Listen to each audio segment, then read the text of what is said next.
You're listening to Represent, the queermusicals.com podcast.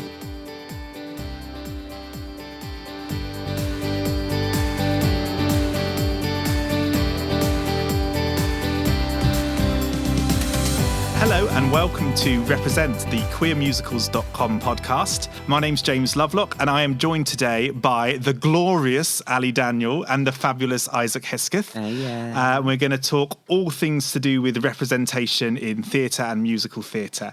So I'm just going to get Allie and Isaac to introduce themselves first. If you want to say a little bit maybe about some of the roles that you've played, what you do, all that kind of thing. So we will start with you, Allie. Hello everyone, my name is Allie Daniel, I use she, her. I'm a London-based musical theatre performer, singing teacher, extraordinaire diva queen. Hi, I'm Isaac Hesketh. My pronouns are they, she, and I am also a trans non-binary musical theatre performer, soon to be screen, soon to be Hollywood, soon to be the moon. Absolutely, let's hope so. Can't say anything about that, but yeah. Oh, We're going to be, I know, so I'm going to be hinting the entire time. Amazing. Excellent news. So I've seen you both in Rent and in Legally Blonde, and I know that there's other shows as well that you've done separately. It makes it sound like you're a double act, like French and Saunders, perhaps. Completely. Oh I feel like we're going to be working together throughout our We've done careers. so many jobs together. It's because we're the main trans girlies. The it girls of the The girls of the London trans scene. community. This is perfect. Yes. So maybe we'll start by talking a little bit about Rent. Was that the first time you two worked together? Yeah. Yeah, it was, I think, just at the end of, well, it was before all the tier system in lockdown. So Well, we originally met at the auditions before we even went into lockdown. yes, Do you remember? Okay. We met in the February. Okay, we met in February, rehearsed over November. No, we rehearsed in June. Our last night was the 5th of November. Do you not remember? It was bonfire night when we finished the show. I promise you, it was. Yes, no, I remember because of the fireworks. See? So we rehearsed in 2020. September. We met in 2020, and I don't know if any of the listeners or if you yourself have seen Rent or seen the video that was put out. We were sat next to each other at the back and just hit it off from there. Literally from the get-go. I was like baby stages of everything. And I was a white twink. Yeah. Well, that's not changed. Well, you're very that deep down in the soul. I'm joking. No, I hadn't even really begun. No, I don't think. Well, so I feel like we started it was like my first public foray into the world as an openly trans person that wasn't just like getting the bus in a mask and a heel. Because I think had you been out very long when we first met in the February? You'd not been out very long. Oh, you went out? Oh, like, not like. Out. Yeah, I was just like, oh my God. wearing clothes. Oh my God, I didn't know that. I think I was, but I just think I didn't. Yeah. I didn't really like know how to tell people. I remember you had said you wanted to use she hair. Yeah. Because I remember that. There was something quite amazing about the casting of Rent. Because I have to admit, when I saw they were doing Rent again, I thought, oh my God, do we really have to? And then I saw this production and it completely changed the way that I see the musical. Yeah. And it's because it's the first time I've ever seen Rent done and the ensemble in Rent were queer. Mm-hmm. And of course, the story being about AIDS and being set where it's set, it should be obvious that it's a queer community, but that is the very first time that I'd seen that. Was that something that was in the casting call for the production? No, but I remember, so the whole cast, it's like 99% of the cast were queer, of colour, or both. Yeah. So I think it was the first time for me the show has been cast completely authentically. And I remember, I don't know if you remember this. Luke Shepherd said that the cast chose the cast. Luke Shepherd, director. Yeah, Luke Shepherd, director extraordinaire. He said that the cast chose themselves because we all just walked in and basically said, you need to give me this job. I love that. That's lovely. I remember him saying that about Kayla. Yeah. I also feel like it's one of those shows as well where you need the balls to be able to go, this is my story to tell. Yeah, I think as we as we progress in society, I mean, this is a bit of what I said earlier, more and more queer people have started to be able to tell their own stories and enabled by other queer people to tell stories. The more I think we look back and see really where there's opportunity for queer people to tell story in a truly beautiful and authentic way. Things like Rent, things like Sweet Charity, things that when you look back and you think, oh my gosh, this is so authentic and so beautiful. What's the common denominator between these two things that are suddenly so touching and moving and make so much sense? Queer people. Yeah. 100%. Lots of that happening. Also, I feel like And Legally theatre is Blonde. so different. Yeah, of course. Because I feel like theatre is so different now in the sense that I feel like 10 years ago, everyone was searching for someone who was so easily moldable into many different things, which is why you got generic casts of people of all the same look, weight, height, because everyone was looking for people that could do a lot of different things with one certain type of look. Whereas I feel like now it's so theatre so based in authenticity that no one's looking for someone who's moldable anymore. They're looking for someone who's already the full package. Do you know what I mean? Yeah, I think they look for authenticity. Yeah. And I think they try and find authenticity. Oh yeah, sometimes it's missed. Yeah, but I totally agree. I think people really want the real deal now. Yeah. Or if they don't, it's definitely going that way. It's so nice to see. I mean, particularly, I mean, I guess as a gay person, I've probably seen, of all the people in the LGBTQ community, I've probably seen myself more, particularly as a white gay person as well. But even with something like Rent, I mean, I was lucky, Isaac, because I managed to get up there and see you play Angel. Oh yeah. Which was, Oh my gosh, I am so jealous. You don't even understand what I would have given. It was fabulous. It was Thank you so lovely. But it's so important to see that role being played. I mean, I've spoken to various people who've played that role in the past all over the world, and it's just so important that role is played by somebody that understands That is genderqueer in some way. Yeah, I use that term like non-specifically, but Not as in someone that identifies. Yeah. But I mean, like, is other than cis. Yeah. Yeah. I can't believe that it's taken us this long to get to that. Literally. So we talk about like, as society progresses and we become more inclusive, surely the drag queen and like, what do I call you? There's so much very obvious indication. And Jonathan Larson was of that world. He he knew these people. So that was something we spoke about a lot as well. I mean, more so for me the second time round, because obviously I got into the character of Angel, and figuring out, like, is she a drag queen? Is she experiencing her gender through drag? Is her drag actually her identifying as female? Is it less draggy than? Did you have the same experience with your drag? Yeah, 100%. 100%. And for a while I thought it was just, I think that's why I found it so special to play the part as well, because one, Angel played a huge part in me realising I was ever queer, because I remember watching the movie musical at 13 and being like, who is this character? And then, same kind of thing with my drag, is that it kind of went through the phases of me kind of experiencing like drag as the gateway to my femininity, because I feel like, girl, we all do it, because like I feel like, especially with musical theatre, when you're training, especially I feel like at the time we trained, like the years, it was very like, you have to be this and you have to be the man that you want to be. And like I got told throughout my training, like, you're great for Book of Mormon but not really anything else. Look how that worked out. But but yeah, so I feel like experiencing drag was kind of my breakaway from like the cis het empty world, and then I realized, like, oh, that's actually just kind of who I am, with a little less makeup on and thinner hips. Yeah. For now. It's amazing, because I've been teaching for about 8 years now. I have been teaching on a musical theatre course, but it's more of an academic one. It's a university musical theatre course. So we have been talking about race, gender, sexuality, all of that sort of thing.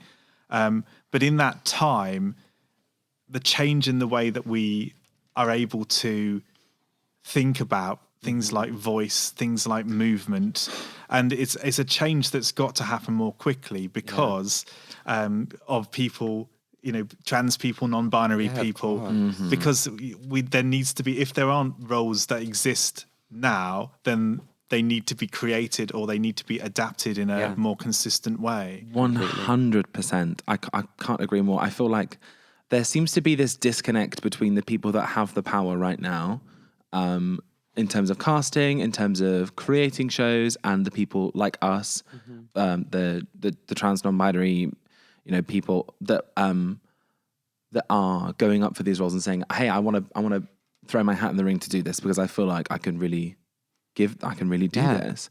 There seems to be a disconnect between people thinking we can do it in the original key with no help. Don't.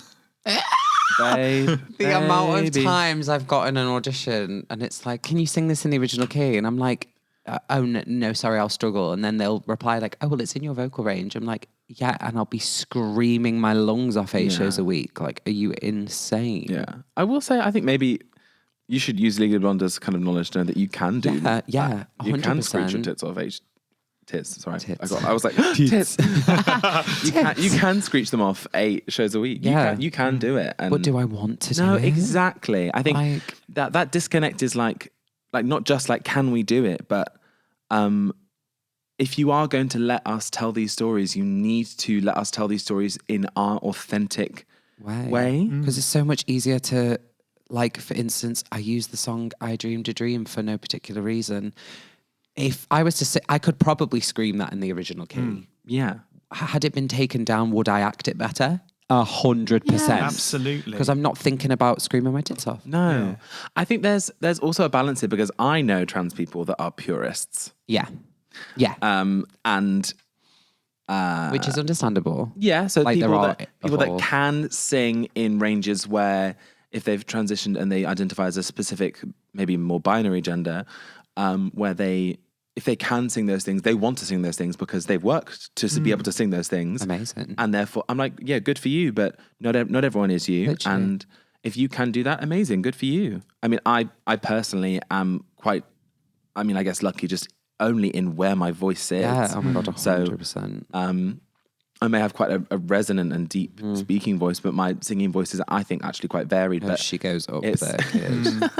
But it's luck. Yeah. And so often I don't have that. No. And I quite openly speak about that. Like, I'm a high belter. I don't have a soprano note in me. I genuinely don't. And I'm not a sop note in me. But I don't really care, to be honest. And like, I use, for instance, like Audrey from Little Shop of Horrors. Yes, yeah. I wouldn't have to take that material down by much to be able to sing it nicely in a place I enjoy. No, Ellen Green's an alto. Exactly. So like, that as an example, like, just let me do it. Yeah. Also, I've never really understood it anyway. Like, even for cis people, I'm like, if someone's perfect for the role, but they're struggling with that one note, just take the song down. I've never got it. I've just never understood it. That mindset, I think, of things have to be a certain way because this is the way that we've done them, needs to be put in the bin. Across the whole world, the whole world. Like, why just because we've done something for hundreds of years do we have to keep doing it? Absolutely. Elle Morgan Lee. Yes. Put her in everything ever. Please. We worked with her at Sweet Charity and amazing. Oh my phenomenal person, phenomenally talented, incredible singer, incredible actor, a joke. I interviewed Elle Morgan for the book that I'm writing at the moment. And she talked about actually this thing about voices because Elle Morgan's voice does sit in, can sing. I mean, she is a mezzo or an alto, but she can sing soprano. Beautifully. But then why should everybody be expected to sing things in the original key just because it happens to fit for some people? Obviously, if you've got Elle Morgan in playing a role, then that's great. But you don't want to be writing roles for trans women that only Elle Morgan can sing. Because, completely. I mean, Little Shop of Horrors is a great example of that, I think, with MJ Rodriguez as well. Because they took it down for her. Yeah, absolutely. And it sounded incredible. Like, but also still, I think sometimes people worry, in quotation marks, that if they take something down, it won't sound feminine. I genuinely think sometimes... Larger conversation to be had around that, around the perception of femininity. Exactly, 100%. But like, one, what is femininity? Two, it will probably sound more feminine because I'm not trying to scream my tits off. Like, we've worked with Jennifer White. Yes. The MD of Cabaret. Yeah, of course. And I recently did a workshop with her at the Donmar, Clang, and sorry, I just dropped my name. And there was music in the play that we were working on. And she said, she wanted me to sing in my authentic range, whatever that was, because I'm a trans woman and that is where I sing. So I am still a woman by singing there.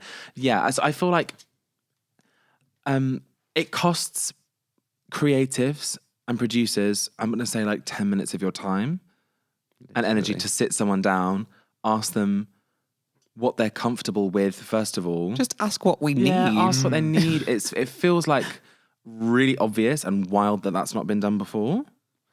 Also, I think most people would agree that I'm not going to sit there and tell you that I want it taken down eight tones and that I want to sing it like as a bass baritone and have an easy life. Like I'm going to sing it where it works the emotion for you. works for me. Like I'm still, if it's at the top of an alto's range, I'm going to give you the top of my range in the key that I give you. Like it's not, we're not doing it to have an easy life. We're doing it to be authentic. Yeah. It would be interesting to think perhaps a little bit about Legally Blonde there as well, because I feel like with the role of Margot, it's less about where the music fits for Margot as a soloist, but how it works in terms of the trio that Margot often sings in. How did that work for you in the show? So what was nice is obviously because there's 3-part harmony, I was put on the bottom harmony, which was really nice, which is like quite an easy kind of alto-y line. Very nice. Very nice. Yeah. The only situations were like the solo lines sometimes sat like literally at the top of my range, which was fine. Really nice. It's just and like right, like It even just you is. who like goes into the rafters, it's in such a belty, twangy place. When I went on for Margot and Isaac came back, I was like, you are amazing for doing this 8 shows a week. Yeah. It is. I mean, I'm sure if you did my vocal track, you'd be like, Oh my god, yeah! what? The hell? Well, babe, she attempted and was like, "No, I'm gonna go down." No. But yeah, like No, it's. I feel like in general, like, why cis women don't need to sing that high anyway. literally. It's just so twangy as well, and like also like for instance, I know my I don't like to use the word trouble line, but the line that I had to work hard on was the opening line of the show because one is the opening line of the show, so it has to be that diction has to be correct, and then also is at the top of my range. It was the highest I sung in the show, and I also need to try and make it sound somewhat conversational. Yeah. Whereas it was like if Alice Fern goes on and sings "The End of Me in the Sky" as the opening line of the show. Yeah. Do you know what I mean? Yes. So like, I know for instance, like West End Live, for example, I was getting hate comments on the YouTube video and like, fair enough, say what you want. It's probably not the best vocal in the world, but it's 20 past 11, bitch. Like, give me a break. Grow up. I'm belting my tits off trying to fit 1,000 words into a phrase, trying to sound like all these other cis women that I'm on stage with. Like, but again, I got it and I got cast in it. So like, you've just got to take what it comes with. I think I wish there had been a world in which either we'd had more or we've been able to have more discussions 100%. around why you felt like you had to sound like the other cis women. Yeah. I mean, even though arguably I would say that the opening was great and I think you have that wonderful twang, like ping, lovely, start the show off in a good way. I think it kind of go like in general, I think in the spaces that I think both of us move in the future, I think we're going to be really demanding for more open conversation around how to make it more comfortable, not just for us, but for everyone. And I think it's a big sing for everyone. Oh my God, Legally Blonde is a monster of a show. Big thing for Annalise Ashford, never mind me. Jesus Christ, do you know what I mean? So I wish we'd had more time with Legally, and it was a time thing. It wasn't. Yes. I wish we'd have more time to do slightly new orchestrations and like versions of things and like really pull things apart. I wish they'd let us do that. I remember there were conversations around like, oh, well, we would maybe like to, because they could have, do you remember you used to joke with Hannah? Of course they will propose about, there you go, singing for key free. change. About a key change. Lovely. I don't see why there isn't, I mean, the writers loved the show. They came to see the show. I don't see why they couldn't have done yours in a key and then modulate up to Hannah, who played Serena. Yeah. Because that is the whole, there's 2 verses at the start, right? Yeah. So like the key change would have worked. Yeah. But then I'd have got hate comments that I can't sing it in the original key. Yeah. And that I mean, you it can't shouldn't win, have but changed. Exactly. But you know what I mean? It's like, would have been easier. I guess that's also a larger conversation about when you adapt things, how much do you adapt it for the people? Yeah. I guess there is always a balance. There's always a conversation about where do you draw the line about like, okay, well, this person can sing that, let's do that. And you did sing it. And you didn't go off because your voice was too tired. You went off because you were tired. I was so ill. Yeah. I had the biggest head cold in the world. I couldn't produce a peep. I was like, Yeah. it's my voice. They called me and they were like, baby, you okay? I was like, yeah. They're like, okay, because I might go off today. And then I didn't go off that day, but I went off the day after. I was like, just for warning, I don't feel very well. Yeah. But it's fair enough though, and it's also, I think, really important with the things we're talking about is that we're asking the question about can you sing in that range, but there's also, I think, I mean, from a vocal perspective, there's an ethical question of should I have to sing in that range if it's right at the very extreme. I mean, fortunately, not fortunately, because I would love it to have gone on forever and ever, but the run was limited. But if that had been a long running show, then there would need to be, you know. And it's one of the things that I think that those of us that are, or those people that are cis, musical directors or vocal coaches or whatever it is, that we need to be more aware of so that these things get sorted out right at the very beginning of the process. I mean, I think we were lucky that my technique is, not to big myself up, but like my technique is good because like I wasn't belting it. Like I was heavy mixing it. Yeah. Yes. So, but like if I belted that every day, I'd have been shattered. I think it's a larger question of, I think, not safeguarding, but really providing for the people that you're employing. So taking them aside to have conversations about what can we do to make your life easier in this? How can we support you within this? Vocal coaching, weekly vocal massages, physio, consultations, health checkup. I mean, I don't know. It doesn't need to be all of those things, but it needs to be, I think, some of them. Yes. So if this was a year's run in the West End, you would have to use your sick days and your holidays very wisely. Yeah, and 100%. Major Cover would have to do the same. And they would have to ensure they're looking after you because that's how it works. Like people get vocally tired in the West End. Like it happens. It's hard. So and also like be aware that maybe like we treat the alphabets and like we treat, you know, like the 6 scales and stuff, like you're treated with care because you're singing at the top of your range and that's really appreciated. And it's like trans people could be going into, say, an ensemble track and screaming at the top of their lungs because they feel like they have to and not treated with the same care because it's just an ensemble track. Do you know what I mean? So it's like, that was quotation marks, just an ensemble track. Yeah. The literal backbone of the West End. But you're still screaming your tits off. Yeah, I do think your opening line was the hardest part you sing in the show. But again, that's where your whole track's at. My whole... Hey, babe, I hold my hands up. I did not do that harmony, that alto harmony for half that show. Oh my gosh. Gay European. I Gee, at the end. We need to look at kind of like, pastoral care is the wrong word. Care for body, mind, voice, soul, I don't know, for all performers and enable them to do their best because the companies that do more of that have happier, much better shows and happier performers. If you're interested in LGBTQ plus representation in musical theatre, check out our website www.queermusicals.com for lots more information about musicals with LGBTQ plus characters.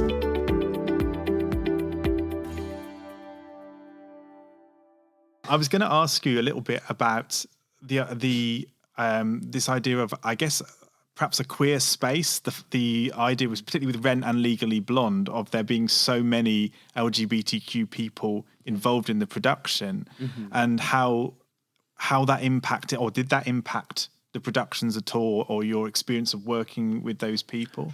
Oh my God, yeah. I cannot tell you what it means to be around people that are like you when dealing with issues big or small. I think the thing that was, magical about Legally Blonde, and I think any single cast or company member that you sit down and ask about that show will say that the company, we managed to create this like complete unified front together, I think because so many of us were from different marginalized communities and identities. That we, I went very identities. Because we were from so many marginalized identities, we managed to really look out for each other across the board. And I think having people that have a similar experience to you, or that have a marginalized experience that can relate to you and meet you in that from their different identity, it just means that we were held by each other through some really wild experiences. So I think it's paramount. It's everything. You cannot just cast ever one queer person, please. Oh my God, no, they will. And watch them. And also there's a big difference, I think, between being a gay, white, cis-presenting man and being queer. I personally think there is a different level of that. Being a gay, like, hetero-conforming person that kind of can slip under the radar as queer does not have the same experience in this world as an overtly queer person. And having been in companies in the past where that is a difference between you and someone else, you just have a different experience and they don't get things that maybe you get. Absolutely. I don't think what you're saying is controversial. I think ultimately, I think having a multitude of different queer people enriches the experience of everyone that you're doing. Whereas I feel like it's very common for a lot of cis gay men cis gay men are traumatized and oppressed by the world that we're in. Oh, of course. And it's a very specific kind of enactment of that trauma when they get into queer spaces, I think. For again, this is such a blanket statement. It's not for all of them. But I know so many cis gay white men that fall into so many traps because there's no intersectionality in any way. But also, it's not their own fault. It's oh my God, no, of course. Also not really. It's just them they of do have a responsibility. different experience in queer life as we do. Like a queer white cis man might not walk through the world and get as abused as much as say we may on the street. Do you know what I mean? Like it's just a fact because you kind of blend in when you're just in like a t-shirt and jeans and you've got the same haircut as everyone else and you're not being clocked. You're being shady. Every 5 seconds. I'm being shady. I'm being shady. But like, I don't know. I just feel like, especially considering like, as Pride Month's drawing to a close and stuff, like I feel like people do often see ya. Bye, fags. Yes. There is often people forget about like intersectionality and that like being queer doesn't kind of sometimes remove your white privilege in any way. Ever. And I think sometimes people forget that. What was I saying? Very much so. Yeah. I think it's... Even myself, babe, are you crazy? I don't get abused half as much as like non-binary and trans people of colour do. No. Insane. But again, I think our marginalised identities allow us to connect and empathise with people in a different way. And I feel like the more you enrich companies with racially diverse, able-bodied and disabled people, like the more you enrich the companies, the better everyone's experience is and the better the story is told, the better just everything. I think this Legally Blonde was a complete the more you reflect the actual world we live in. Yes, like absolutely. It's so important, especially if you're doing a show like Legally Blonde where you are showing off what is pretty much just, you're showing off the world. Like you're in a school and a sorority. So no, not everyone's going to look the same. Do you know what I mean? Yeah. So like you need to reflect the world you live in. And also, do you remember on week 4, I said to you, isn't it weird? Have you ever noticed that there is an like underlying like sisterhood between people of colour and trans people? Absolutely. It's so weird. No, I had that conversation with Vanessa and with Nadine and like people and Courtney, and it's like the first people to hold each other up are women and non-binary people of colour and trans people. Yeah. So crazy. Again, I think about empathising with our marginalised experiences. Yeah, 100%. Like completely different experiences in very similar ways.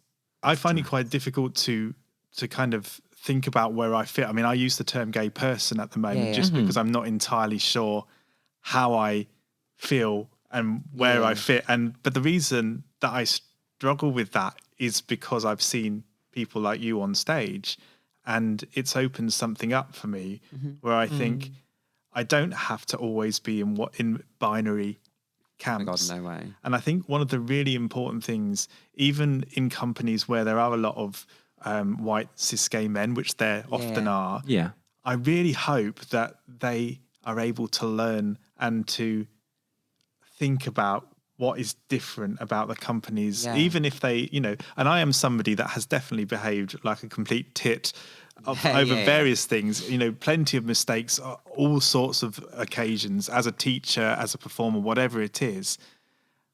And I think one of the most important things to recognize is the importance of having people like you and casts like the cast of Legally Blonde and the cast of Rent changing the way that other people think about things, even if it doesn't feel, even if you don't notice it immediately. I think it's such an important thing, and definitely, Legally Blonde,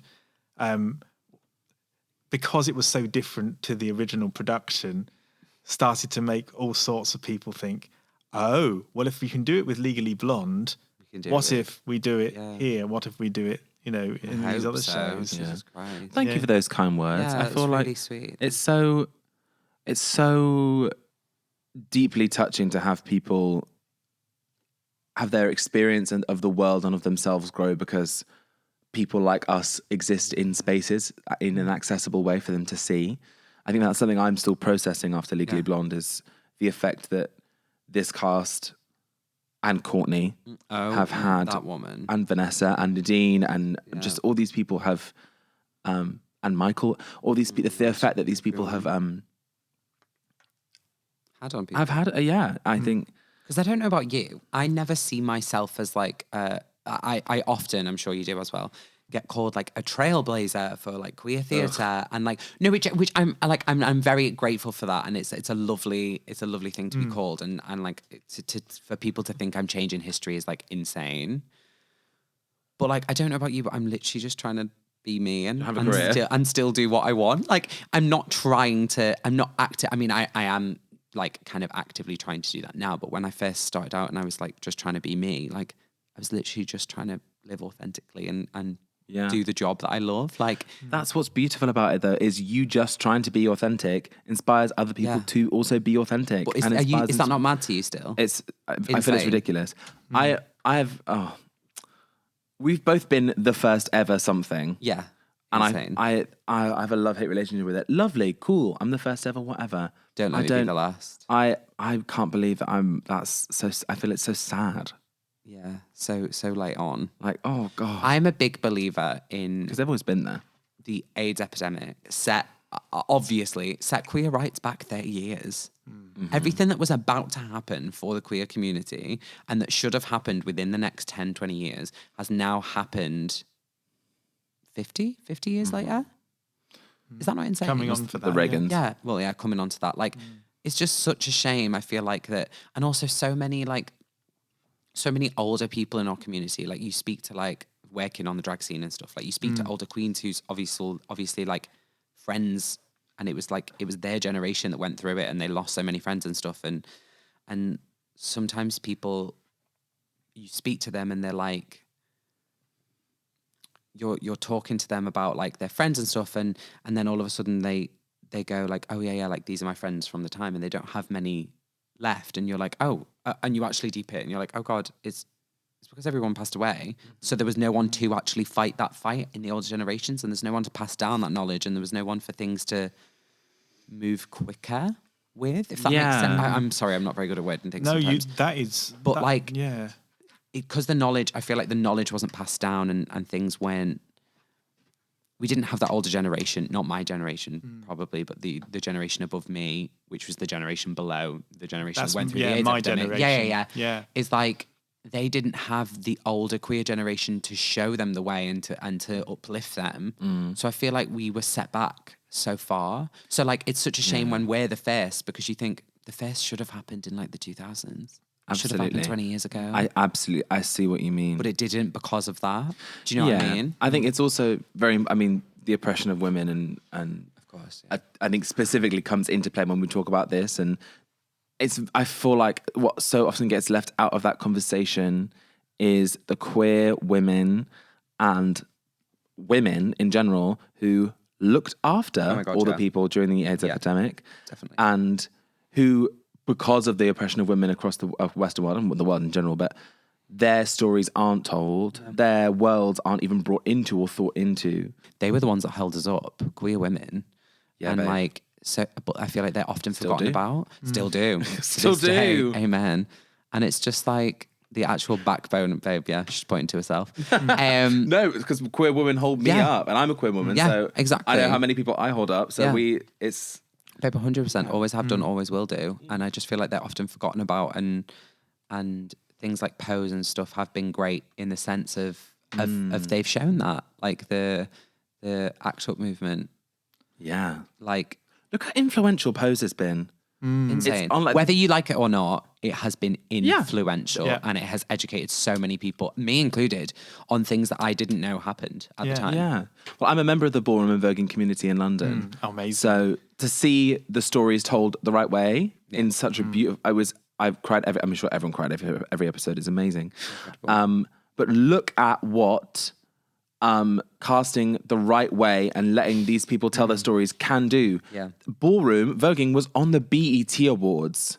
What the hell? Ballroom is like subversive, underground, pure Yeah. expression for queer people of color. And it was on And TV. it was on the beat, and it was on TV. That blows my mind. It's amazing. So look what It was literally look what begging illegal can at one do. point. Like, but it's true though, isn't it? It's like crazy when you think like things like that would be raided and everyone would be arrested Arrested. or sent home. And now Yeah. it's on television. Magic. Thank you for listening to this podcast. If you're enjoying it, don't forget to subscribe or follow on your favourite podcast service. If you want to follow us on social media, you can follow us on Twitter at Queer Musicals, or you can follow me at Dr. James Lovelock. I think one of the things that we're talking about here is that I've been thinking about a lot in terms of the book that I'm writing is that there are a lot fewer stories about queer women. Yeah. And the stories that we're talking about here, there are so many stories that could be told, My God, and yeah. stories that could be told, whether it's through musical theatre or television or film, whatever it is. And I was going to ask you, because people often ask the question, what is your dream role in musical theatre? And I think that question's fine, but the answer that I most often get when I'm talking to queer people is, well, my dream role hasn't been written yet. Yeah. Literally my answer. So thinking about perhaps what sort Literally. of stories could we be telling that would be that would I guess bring queer women more to the forefront? I think you need to, first of all, commission queer writers to do those stories. If we want more of those things, that's what we need to do. We need to invest in them. We need to give them opportunities, give them space, specifically queer women of color. Yeah. I know writers like Travis Alabanza, Tabby Lamb. Yep. They are queer people writing queer stories, and they're trans people writing trans stories. And I'm doing one at the Edinburgh Fringe this summer. Yes, I saw. Yes. Excellent. Sorry. Oh, just sorry. I keep dropping all these names. We need more queer people commissioned to do those jobs. And to do that, cis white people need to be like, okay, this is cool and will make me money, even though I think it won't. Yeah. Have some money to write this amazing thing. I want to see sapphic musicals. Yeah. The Prom, more of the Prom. And the Prom is one example, which is not great for me. But like, I'm sure there are more. But I'm like, come on. There's so many amazing stories that we do. If you're listening to this and you're like, oh, I think I could write one, do it. Do it. Yeah, Please. Oh my God. absolutely. Do it. I'll do the workshop. Yeah, babe. I fully will. My thing is I want, and I'm so grateful for queer stories that are told by queer people that are about queer experiences, but I feel like they're often so sad. And I'm happy with playing sad, but the 3 weeks I did as Angel, I was so depressed. It's a because I lot. cried my eyes out and died every night, 8 shows a week. And it's like, I'm very grateful for them and I would love even more of them to be written. But like, can we just do queer stories that just happen to be queer people that aren't necessarily about like emotional trauma? This is, again, a really good time to talk about it actually Happy is. Meal. Yeah. So Happy Meal is the play by Tabby Lamb that I'm doing at the Edinburgh Fringe this summer, and then we're going on tour for 4 weeks, which I'm very excited about. Road trip. And it's a trans rom-com. It's not about trauma. Just funny. It's fun and it's beautiful and I'm in it. So if you're at the Edinburgh Fringe this summer, come and see Happy Meal at the Traverse. Or if you are in Coventry, York, Plymouth, Oxford, come and see the show because I will be there, it's baby. shows that are about trans joy need just more airtime and more space because there is so much trans joy. We are joyful. When we go and we run around and we frolic, we're not crying and talking about... Babe, I'm a massive laugh. Yeah, you are. I very rarely cry, apart from the last show, Legally Blonde. Oh my God, You bawling were a my eyes out. mess. But like, yeah, like there's so much joy to be I told. hear you on the queer Not trauma. that I don't want queer traumatic stories to be told, because I feel like they will always need to be told. But like things like, for instance, I don't know, like If Then or something. Like imagine a queer version of If Then, or Stunning. like just like nice stories that are just a fun and like happen to be about life. I'll write one. Yeah, I'll do it. Please do. Babe, I'll die. Yeah, there's actually quite a few. I mean, this sounds like me shamelessly promoting my website, but one of the things I've tried to do with queermusicals.com is to put a list of musicals that exist, and particularly I wasn't too comfortable doing this, but I have got a list of these are musicals that have trans and non-binary characters. These are musicals that have black queer people. These are musicals with Asian queer people. Whatever it is, there's so actually good. more musicals that exist than people might know about. So Really? there's quite. I mean, I've just come back from seeing the musical Interstate in Los Angeles, which is about a trans man and a queer woman on a road trip. When they were they were a band, and it's and how they influenced queer people. That's it. There's so many. There's Unicorn, which was Joni Ayton Kent did quite recently. Here, which is another story which is really joyful, but has a trans woman right at the centre of it.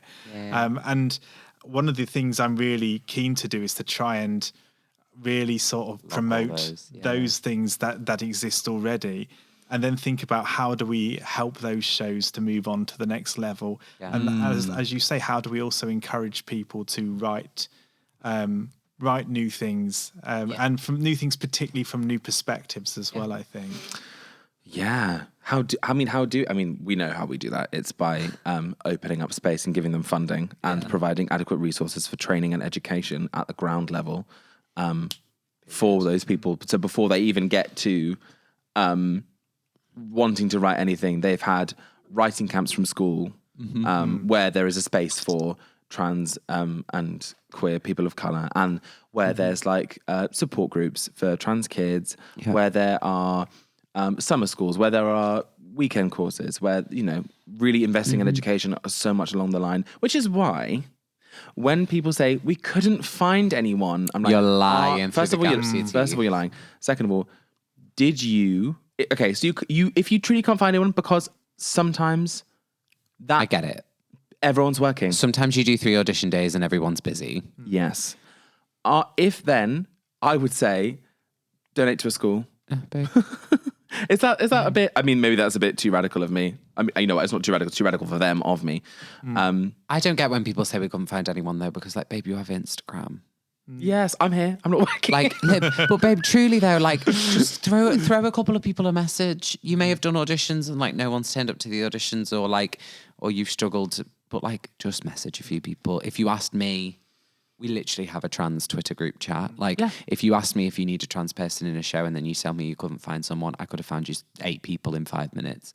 Yeah. So it's like, There's also the True Voices company as well, or I think they called maybe Trans Voices Cabaret before, but Harrison Knights has done quite a lot of work with people. I know specifically with Bring It On, when that was that was cast, that there was a lot of work done there to try and find the right person for that role.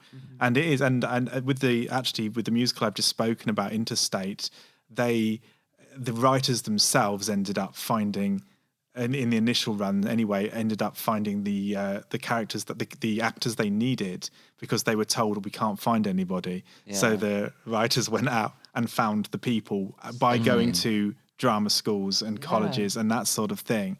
And I think now there are a lot more.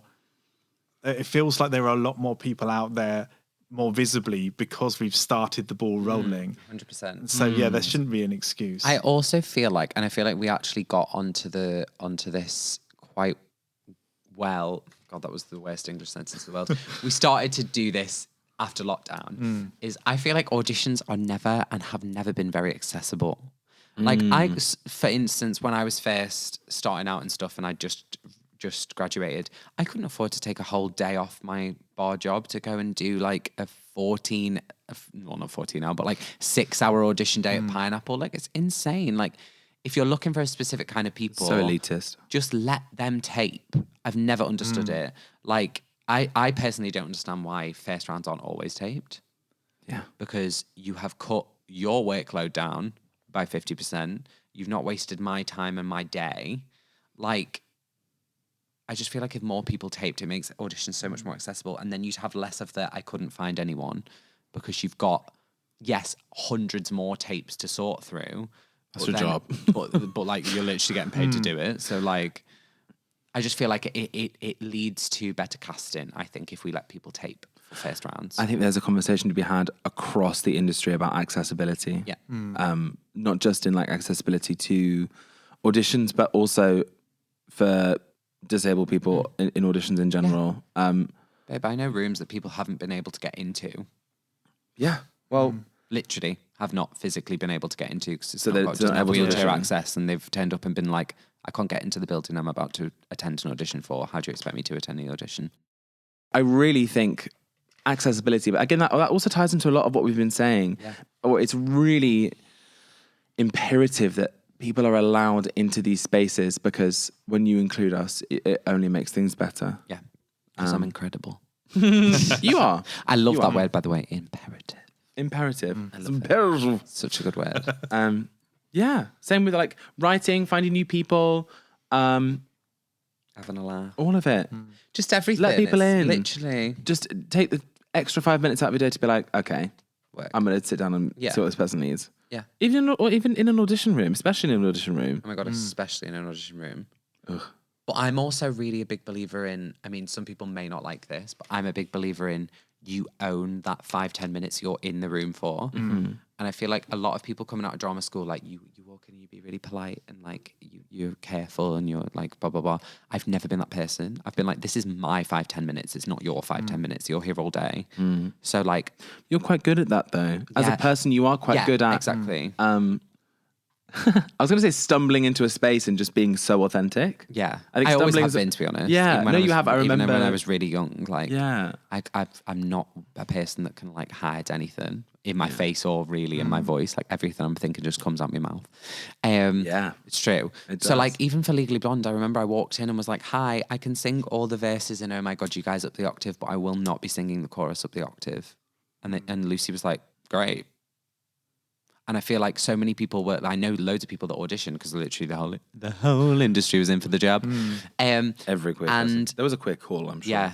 And I remember people being like, I can't sing this all up the octave. And in my head, I was like, don't then. Like, just go in and say what you can do. And I feel like that needs to be taught so much more in drama schools, that you can only go in and do what you can do. And if you've been given the material and you can't do the material, for instance, Moulin Rouge, I've been for Moulin Rouge every time. I don't really know anyone that can sing that baby doll material as well as it needs to be sung. And every single time I've got in and be like, right, I'm about to scream my tits off. It's not going to sound nice. Here we go. So it's like, even if you can't do something in a room, own it and just say, look, I can't do that. Can I change it? I think my first time I went in for Moulin Rouge, I sang, like, I riffed all over it and didn't sing any of the tune. And I still got recalled. So else it's is like, you? but then, yeah, that's just me making choices. But yeah, like, I feel like more needs to be taught that, like, you own that time. So you do what you can with it. And also, if you can't do something, just say you can't do it. It's not that deep. Yeah. There's a lot Do you know of what I work mean? to be done in Yeah. drama schools, in the way that, again, it goes back to this thing about not doing the thing that we've done for thousands of years. You know, the industry is changing, and it's changing so quickly, which is a great thing. And sometimes the danger is those of us in education don't react to it quickly enough. And I think it's really important. I mean, when I first started researching for the book that I'm currently working on, which was about 5 years ago, because I'm a very slow writer. No, take your time. But I remember, another 5 years will be there sometime. Yeah. But I remember interviewing somebody, and they said that they had been told by a tutor, where they'd done this thing where they'd practiced just going in and saying their name for the start of an audition, and they'd been told that they were too gay. that they sounded too gay, but when they said their name. And to me, that is something that is so archaic. And if a casting director or a director does have a problem with that, then you probably don't want to work for them. Literally. I've always said this. If you have a problem, I don't want to work with you. I couldn't give a shit. In September, I start teaching singing technique. She's going to be the best singing teacher that's ever walked in the building.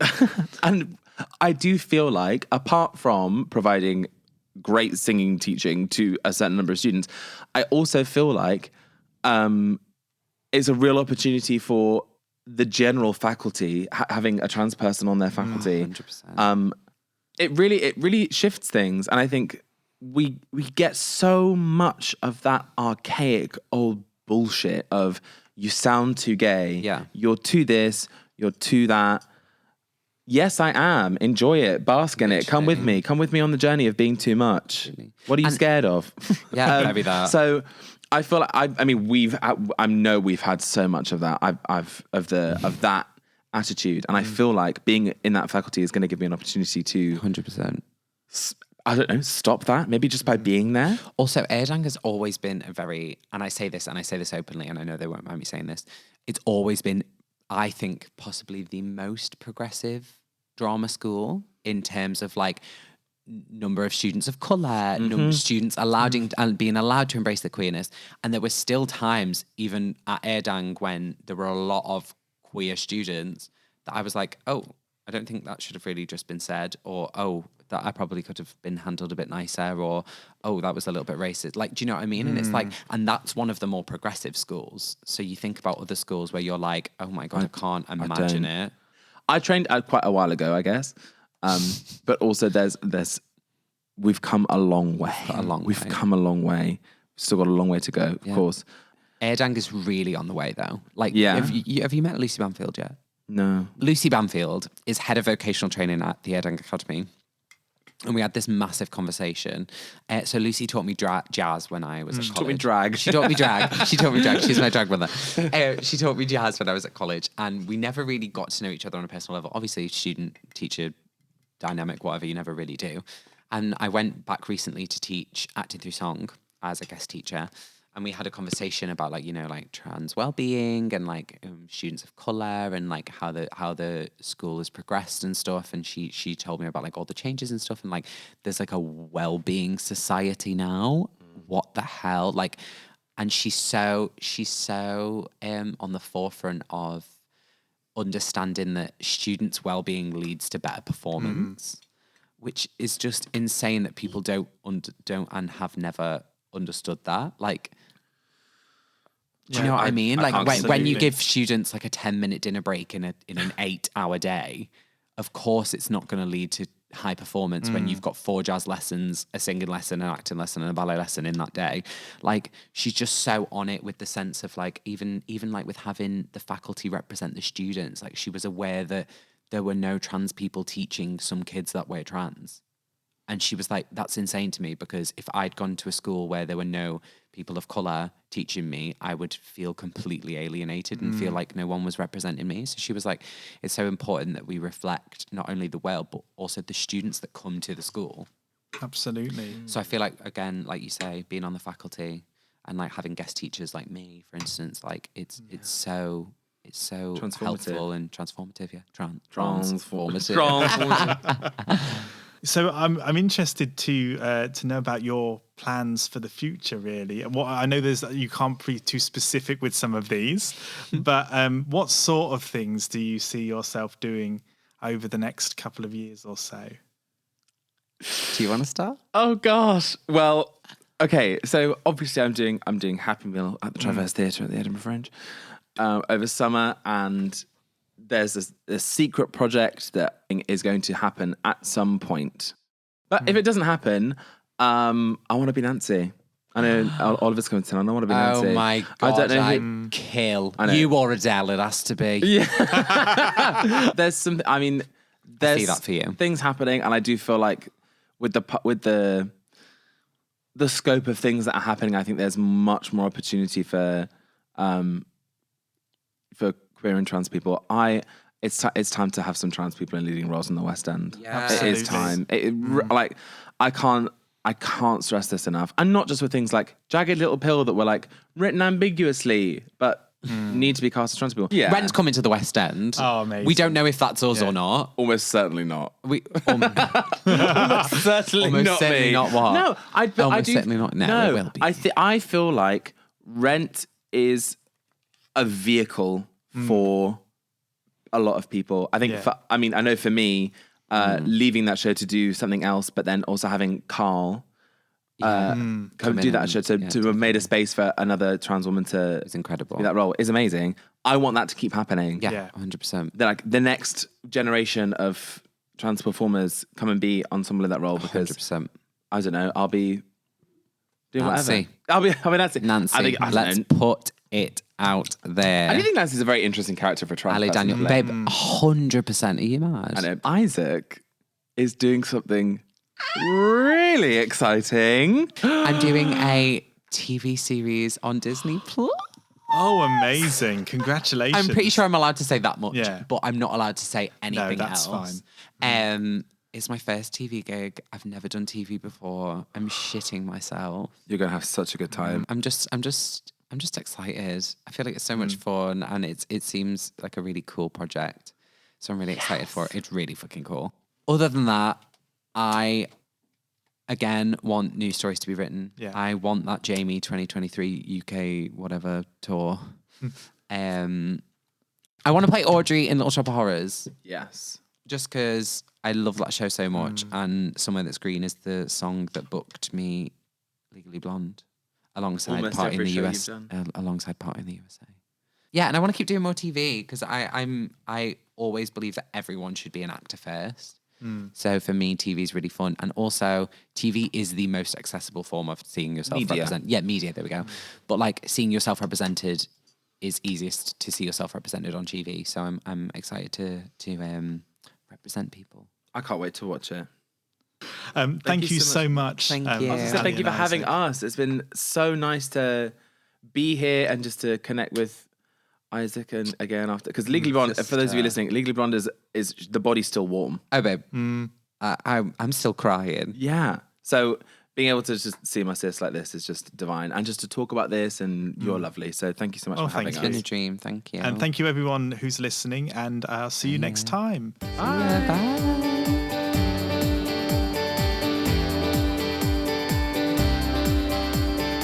Next week on Represent, the queermusicals.com podcast, we're joined by Tariq Jarrett and Elanda Moore. Still, even now, I still feel like I don't specifically know who I am. I don't think anyone ever really does. I think you're constantly just trying. It's a journey, and you're just constantly trying to work out who you are. We get to do that on stage in front of lots of people, which some would say is crazy, but I enjoy a lot. This episode will come out on Friday the 12th of August. See you there.